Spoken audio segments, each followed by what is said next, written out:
Hey, good day everyone. Welcome back to Long Live Rock with Lad from the Woods. We're going to do something a little different today because I've been really grooving on this band, Lachy Doley and his group there. And because I was saying that this cover song he did of I Can See Clearly Now, to me was a Joe Cocker level performance, like that Joe Cocker at Woodstock, which we're going to watch with a little help of my friends. I'm comparing the two not because of voices or anything like that. It's just taking an original song from another band that made it famous and then make it legendary. And that's how I'm looking at what Lachy has done with this song. The only downer part in some way was that it's too bad that Lachy was only in front of a crowd of 20 rather than, 500,000, because I think he would have just blown them off the stage. Anyways, who knows? Maybe that'll still happen, which brings me to I go back in time and I see this stuff here, and it reminds me of when I was a kid, when my parents looked like Joe Cocker and, stuff like that. Like, from that generation, they were boomers, but, hippies, rockers, whatever. Then, of course, myself and my brother were born, and we're, right at the end of the youngest boomers. But I hear, I watch a show called Breaking Points. It's a political show with Sagar and Crystal Ball. It's a good show. It's not mainstream media, which is good. And anyway, but Sagar picks on boomers all the time. And I'm going like, why does he keep generalizing? Like he's a millennial, but he goes on about how boomers are this, and this, and then he does the same thing, but back towards boomers. And I'm going to myself, you realize that's what's going to happen to you millennials when the Zoomers start getting older? They're going to look at you like you guys us. The problem is, you millennials know that you're not all the same. Not all the boomers are the same. Not all of us are Karens or Kyles or whatever. There was lots of us that were, good people, whatever, common sense thinking, whatever you want to have it.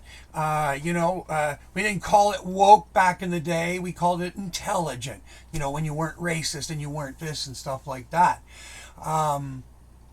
Music was much more appreciated. I can't remember going anywhere without music somewhere on a radio or in a car or at the parents' house or the aunts, the uncles, or whatever. Now, of course, my younger years was spent, in Western Ontario and Eastern Michigan, like, Ann Arbor and that area. So, I mean, pretty much a great big area for rock and roll, trust me.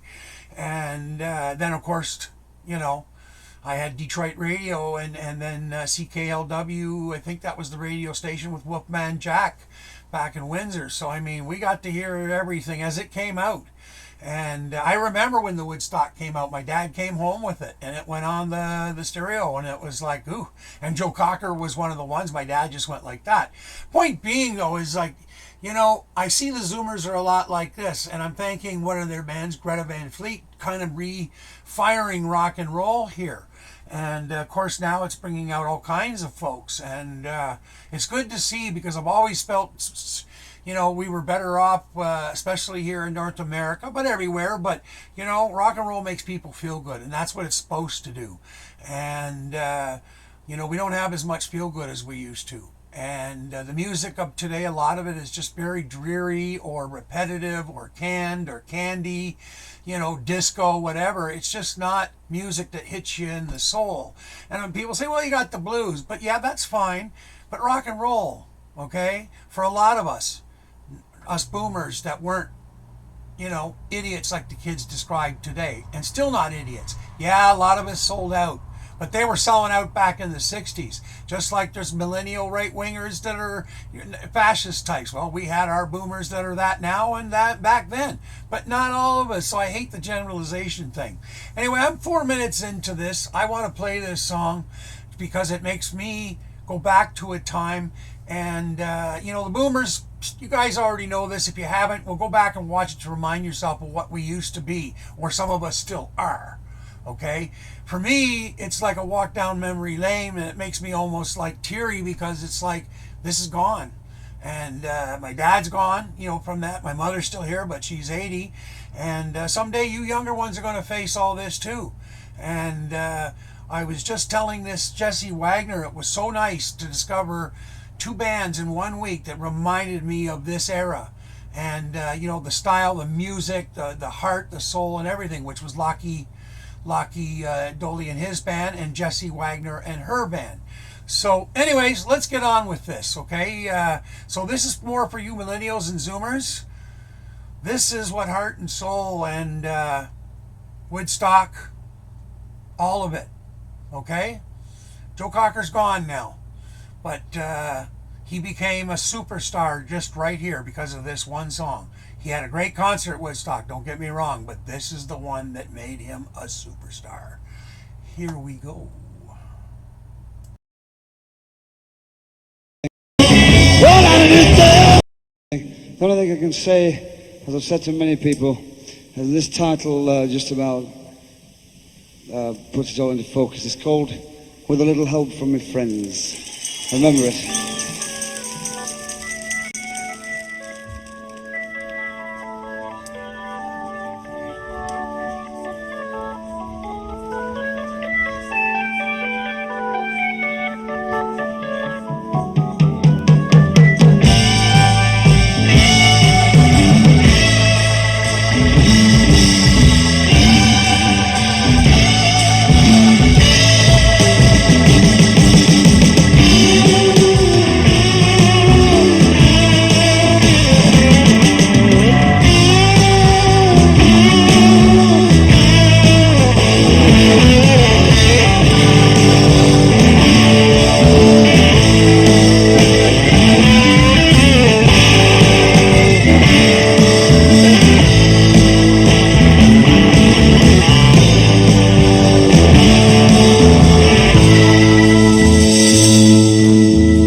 What would you do if I sang out of tune?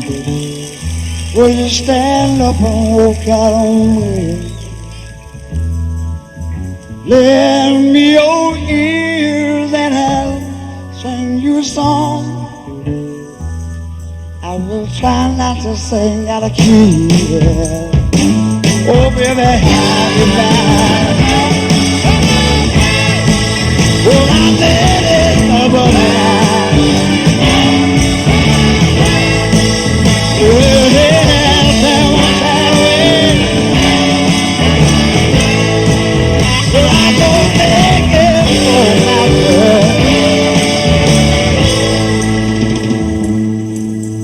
what do I do when my love is away? Is it for you to be alive? Oh no, no. How do I feel at the end of the day? Are you sad because you're on your own? I tell me when you say no more. Oh, I can love my friend. I got somebody saying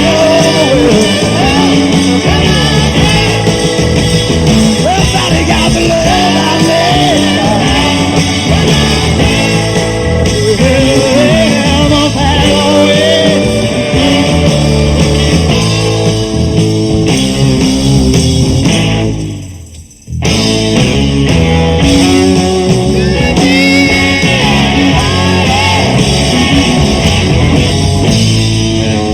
Dear someone to love.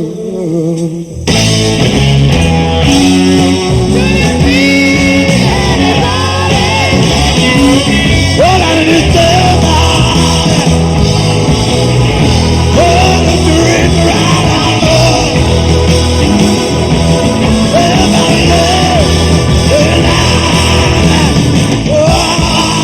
love her. And I'm gonna play later. And nobody knows how it is. Don't you know I got love for my love?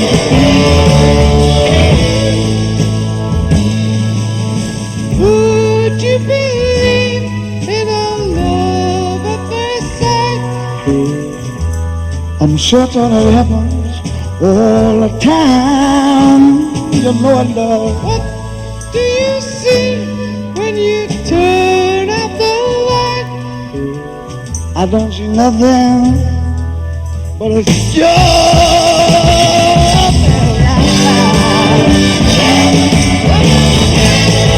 Don't you know I gotta live?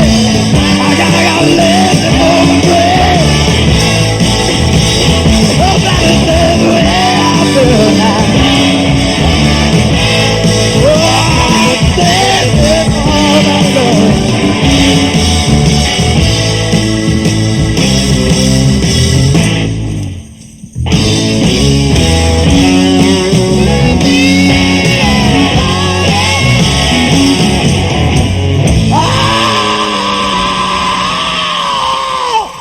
Lord, I know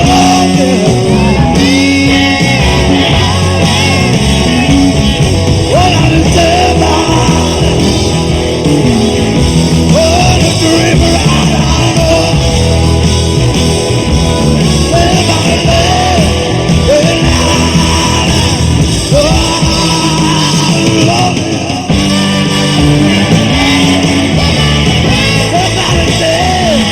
Somebody said the way right there. I gotta get my friend. I gotta get my friend to look. Don't you know I'm standing for you?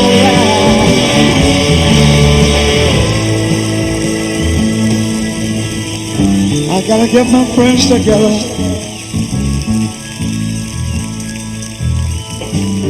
All we gotta do is love.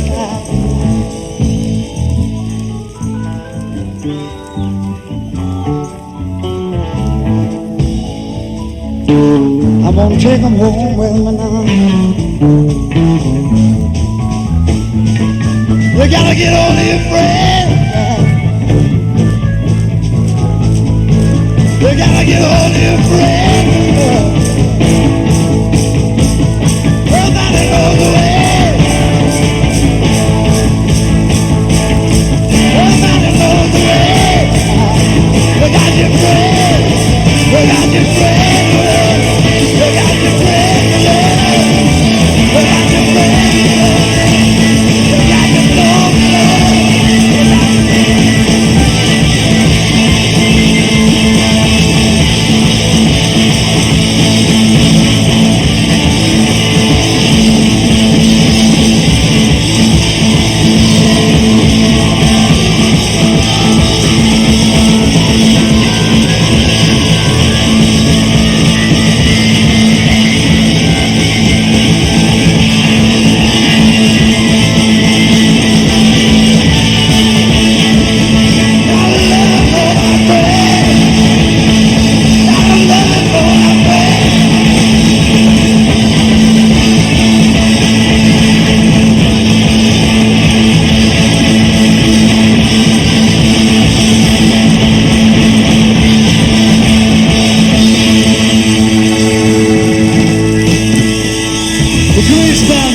And myself, thank you very much indeed. See you again.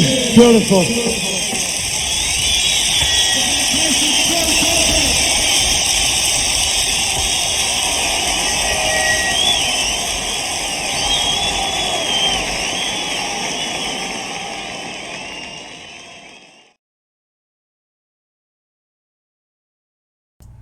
Well, there you go. It's an 8-minute performance. He, of course, played over an hour and a half, and he pretty much, just completely exploded on stage. It was a big night for everybody. The Who, Jimi Hendrix. It was just, or Weekend, sorry. But, yeah, when I see this, you kids got to remember, man, this is us and my family. And, we invented rock and roll, our generation. And the generation, like my generation, my parents' generation, and the ones that were a little older in the 50s, the rockers, the greasers, the stuff like that. And no, we weren't all Karens back then, or Kyles, or fascists, or, whatever. It just, there was lots of bad people around, but not like it is today. And, you kids can kick on us for all the things that were wrong back then, but we didn't have internet. You know, the country was a lot sparser, especially here in Canada. You know, you got what you got from newspapers, and, you know, in Canada, CTV or CBC News, and in the United States, you know, you had 3 channels. So, you know, for the longest time. So, you know, you guys come back and kick on us. Well, you know, it's going to happen to you guys in 20 or 30 years. They're going to say, holy fuck, how could you ever, you know, have not done this? It's easy to say that when you're looking back, or you don't believe there's anything before you, which I find with a lot of millennials. Not all of them, I'm not generalizing, but I find that they think life started or the world started with them and don't realize all this stuff. We had to face people's, you know, like the greatest generation, which a lot of them were cool, but like, you know, my grandparents hated rock and roll, hated the peace, love, long hair thing, yet, you know, they're you know, 2 daughters and 2 sons, one of which is my mother. You know, we're all part of that scene. We all were. And, you know, we had different ideas about things, equality, and, you know, believed in you know, marriage for everyone, and, you know, get rid of the, you know, we had the civil rights movements in the 60s, and RFK, and people got shot, you know, and Martin Luther King and stuff. So, I mean, you know, you guys can't generalize us. And like I said, and you know what? We're the first generation that actually got to see our generation on TV and my parents' generation on TV. Because before that, you didn't get to see that because there wasn't really any TV, and nobody sat around and watched TV. We didn't even as kids. Even once we had a 15-inch television with 3 channels on it. You know, we were kids. You get outside and you get out playing. And, you know, and then when it was weekends, you know, everybody would gather and there'd be rock and roll and beer drinking and weed, and nobody ever got hurt. Nobody turned into animals, you know, at least in my family, lots of thousands, you know. And of course, concerts were almost like an event once the big bands started coming through, like Zeppelin and the Stones and the Who, and, you know, literal events, headlines in newspapers and everything. And I'm not saying that's all, you know, I mean, that's, our whole world wasn't just rock and roll, but it was a very big part of our lives because it was an expression of rebellion against the old ways, which was the greatest generation, the World War II, World War I generation. And they certainly didn't approve of us. And, you know, they're the older generation that because of TV and everything, they actually got to see what we were doing. So they even created things. And we ended up with lots of Archie Bunkers out there and Edith Bunkers and, you know, people of that nature. And, you know, we had to face them. You kids are far luckier. Yeah, you're facing some real dumbass boomers that remind me of the old generation. But not all of them were bad, and neither were all boomers. You got to pick your people and pick your things smartly and be intelligent, number one, and question everything. Teach your kids, question everything. But no, I realize every day that, you know, Joe's gone. 2 of my favorite members of the Who are gone. John Bonham's gone, Jimi Hendrix is gone, Janis Joplin is gone, and we're losing more every year. And it's not easy, kids, watching your fellow generation. And we're the first generation that, you know, superstars on TV, we get to watch them die. Whereas before, they didn't have that. We were the first ones. So, you know, I remember as a kid when it was Morrison, Joplin, and Hendrix all died within a couple of years. The Beatles had broken up. And, you know, it was like for the rock music or the music world and our generation, I mean, that was just horrifying. Especially, you know, I'm like 7, 8 years old. I mean, I'm totally aware of rock and roll. My father was, 20-something? My mother? So, I mean, you know, now, as I watch my parents' generation, you know, the members of people like Joe Cocker and people like, you know, the Who are all getting into their 70s and 80s and stuff. Now I'm sitting as a 58-year-old, the end of the boomer generation. I have to sit and watch on TV and in videos and internet and Facebook and all this stuff being thrown at me from a world that's 10 times faster than I've ever imagined it would be compared to what I'm used to and prefer. But now it's all on video. It's all on YouTube. It's everywhere. And I have to see everything dying around me from my generation. And when I hear the kids knocking and I'm going, I got to do something. I got to bring this stuff to them and say, hey, listen, we weren't all like this. And you have a unique chance to see. I didn't get to see the World War II generation except for little black and white films from the war and things like that. You know, movies and TV only started, what, in the early 1900s, late 1800s. But I certainly wasn't alive then. I didn't get to see that stuff until after 1962 when I was born. You know, but I mean, looking back, we don't get that look. But you kids get that look at us. You get to see somebody like Joe Cocker. You get to see somebody like RFK. You know, who would have been probably one of the greatest presidents had he not been shot. You know, you can see all this stuff. You know, one of my first memories is RFK. You know, being shot, like memories of news kind of thing. And of course, I was a little under a year old when the president has been shot. Walter Cronkite, those famous words, you know, for John F. And so, but before that, no.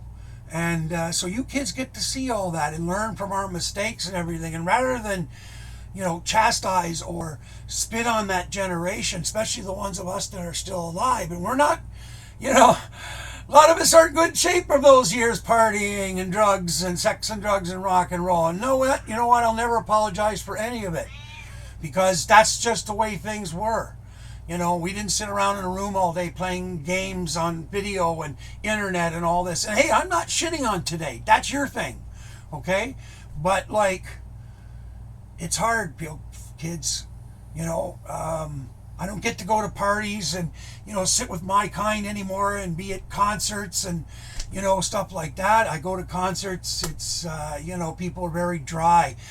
Parties. I mean, I show up at a party with younger ones today. I'm like be an old pervert or something, you know. So, I mean, but I miss those days, you know, and I'm thinking, fuck, it'd be nice to have those days. Nobody my generation, you know, especially right around the end of the boomer generation, they're all stopped that. They're married, dying, whatever, stuck in their houses. I don't know, a million different reasons. And, but, you know, the one thing I always said is rock and roll was something that always ignited our generation. And I'm sorry this is such a long video, but, you know, I had to say this today because I'm feeling kind of, you know, out of sorts. I'm listening to this great rock and roll the kids are making, and I'm going, Jesus, I want to be part of all that. So, I mean, bringing the new rock to my old friends that are still alive and kicking and still have eardrums left, you know, hey guys, you know, don't forget, we still have that inside us. The shell might be old, but I'm still 25 inside. I might be 58 up here. The body might be 68 or 78. Who knows what the way it is. But in here, I still rock. I still ride Harley Davidsons. I still smoke weed. I still smoke weed to this day. I still take shrooms. You know, all this stuff. But I never let it get a hold of me. You know, it did for a while back in the 90s, late 80s and 90s, but everybody did. And then a lot of us woke up and said, whoa, we can still be party guys and everything, but we got to bring the brakes on here or we're not going to make it to age 40, you know. And lots of us didn't. Lots of us didn't. Friends around me, not just big rock stars, but lots of friends around me. You know, I watched this entire country in Canada change. And, you know, music industry hasn't been for people my age and stuff like for many, many, many, many years. And music's very important to us. Anyway, I'm going to let you guys go. I'm going to keep doing this. I'm going to bring that new rock to our what's left of our generation. And every so often I'll bring old rock to the Millennials and the Zoomers just to remind them. But at the same time, you know, I find a lot of their music and loving it. And they've missed it. Well, I'm bringing it to them too. Because we need this, man. We need to have big rock festivals. You know, peace and love and stuff. You van lifers, you're not the first. We were all doing that in the 60s and 70s. I had a decked out van with the carpet and all that shit. Great big old Chevy. You know, and we would travel and sleep in it and, you know, all kinds of stuff. We raced dirt bikes, you name it. I mean, it was just, we've done all this stuff before. So you van lifers are not new. You just put it on YouTube. We didn't have YouTube. We didn't get to share it. What we shared was amongst ourselves at big festivals and parties and things. And, going to people's houses and hanging out or helping them.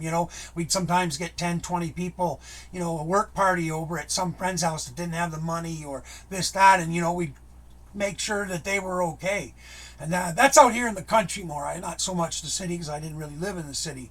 But it was different out here. Now I look around me and it's all strangers. Used to be I used to know everybody in this county. I didn't hang around with everybody in this county, but I used to know everybody. And they sure as fuck knew our family. But, my family's gone. I only got my mother left. And once she's gone, I got nobody here in Canada except for a part sister and her husband, who, graciously put aside a piece of property for me to stay on the ocean in Vancouver Island. And I'll go there, and I will go get off-grid land, and I will live the way I always have when that awful day comes and I'm by myself again. It's my mother. She lives down the hill here in her own house, and I won't leave her. As long as I can keep her in that house and keep her out of an old age home and all that, I prefer that when she does pass, she passes away in her house. Because that's where she'll be her happiest. And she'll be listening to her 60s tunes, Bob Dylan and Crosby, Stills and Nash, and, Anyway. Hopefully once I reach Vancouver Island, maybe it'll be different. My sister tells me that things are more like it used to be. And when we were kids, her and she told me, she says, you're going to find it's like that here in Vancouver Island, and I'm hoping. Anyway, thanks for coming. Sorry for getting all, but just one of those days, but I'm going to get back on my horse here and smoke some more coffee and drink another joint, and we're going to play some new rock and roll and upload it and do some editing. All right? So everybody rock and roll. Let's all stick together. We sure as fuck need it in these days. All right. So everybody be good. If you can't be good at being bad. Be cool and be lucky. Talk to y'all later. Bye-bye.